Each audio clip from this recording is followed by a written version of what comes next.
My name is Rafael, you watch Rock and Roll Garage, and today I'm going to show you 7 bands and artists that the late legendary Lemmy Kilmister was not a fan of. But first, please subscribe to the channel, like the video, and leave a comment. Well, as you know, the late legendary Motörhead leader, bassist, songwriter, and vocalist Lemmy was quite sincere. And over the decades, he talked about many other bands and artists, and he revealed that he didn't like some of them. And we selected 7 of those that I'm going to show you right now. The first one is The Clash. That's right, the legendary British punk rock group led by the late Joe Strummer.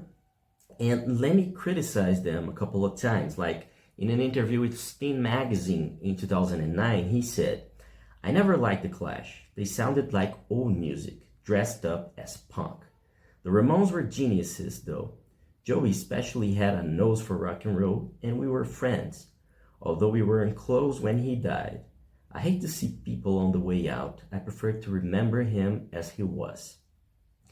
2 years later, in 2011, he talked with Louder Than War, and he explained a little bit more why he didn't like The Clash. He said, "I never had time for The Clash and their pretend politics, but the Damned and the Ramones were great rock and roll bands." The next 2 ones, let's move to bands that are more recent. Slipknot and Limp Bizkit. That's true, the 2 new metal bands, 2 American bands that achieved fame in the late 90s, early 2000s. And in an interview with Ear Candy magazine in 2000, when these bands were emerging, he said, that's right, about new bands, that he was asked about his opinion on new bands and if they were bad, and he said that's right.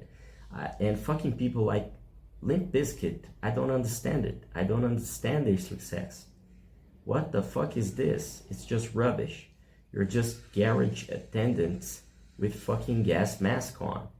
And I mean, I don't mind kids having their own thing. I'm all for it. When you're 17, you want a 17-year-old band to play for you. You don't want these old fuckers like me. I understand that, but Slipknot is just crap. And I know crap when I hear it. Been listening to it all my life, and that's crap. Believe me, it's a good example of crap. A lot of these new bands have a riff and old song. I was brought up to admire songs, a good, well-crafted song, like the Beatles were 5 years into their career and they were doing Yesterday. So he gave those 2 bands as an example. Slipknot was formed in Des Moines, Iowa in 1995. They released their self-titled debut album in 1999. And Limp Bizkit was formed in Jacksonville, Florida. Their career started a little bit earlier in 1994, but by 2000 they had already released 3 studio albums which had some of their biggest hits. Now let's move to the next 2 ones, which are Tool and Marilyn Manson. He also was not a fan of those 2 groups, and he said that in an interview with Hot Press, when he was asked why Motörhead was not that big in the United States. He mentioned those 2 groups when talking about it. He said, "We're not pretty enough and the music's too brutal for them. Everything there is fad-driven. Limp fucking Bizkit and Tool and all that is just fucking hopeless. If that's the future of rock and roll, it's suicide for me." Then the interviewer mentioned Marilyn Manson and his answer was, "All mouth and no tights. The show's great, but the last record of his was hopeless. Fair play to him for getting up people's noses, but he needs to come up with a few decent tunes." Tool was formed in California in 1990. Since then, they have released 5 praised studio albums, and Marilyn Manson started his career in 1989 and has released so far 12 studio albums. The 2 final ones that he criticized and he didn't like at all were Coldplay and Radiohead.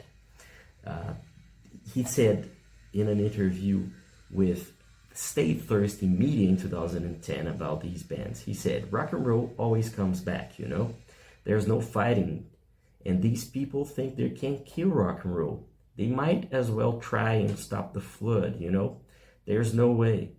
it always comes back because there's always people who want to hear loud, reckless music. It's exciting, you know? And all the shit that these magazines like is not exciting. Like Jesus, Radiohead, you know? Fuck me, you know? Coldplay, Jesus. These are not rock bands. These are soup emo, you know? I mean, they did some good stuff, fair enough, but it's not rock and roll. I know fucking rock and roll when I hear it. I've been listening to it since I was 12, so fuck off. So that's what he said to Stay Thirsty Media. And a few months before his death in 2015, at the age of 70, he talked with Consequence. And he was asked why Motörhead never changed their sound. The interviewer gave Radiohead as an example of a group that evolved their sound over the years, and Lemmy's answer was, and they're not very good. He was then questioned if he liked them, and he replied, obviously, no. Radiohead was formed in Abingdon, Oxfordshire in England in 1985, and since then they have released 9 successful studio albums, and they have sold an estimated amount of more than 30 million records worldwide. And Coldplay is one of the biggest bands in the world right now. They started in 1997 in England, and they have one of the highest grossing tours from the past decades.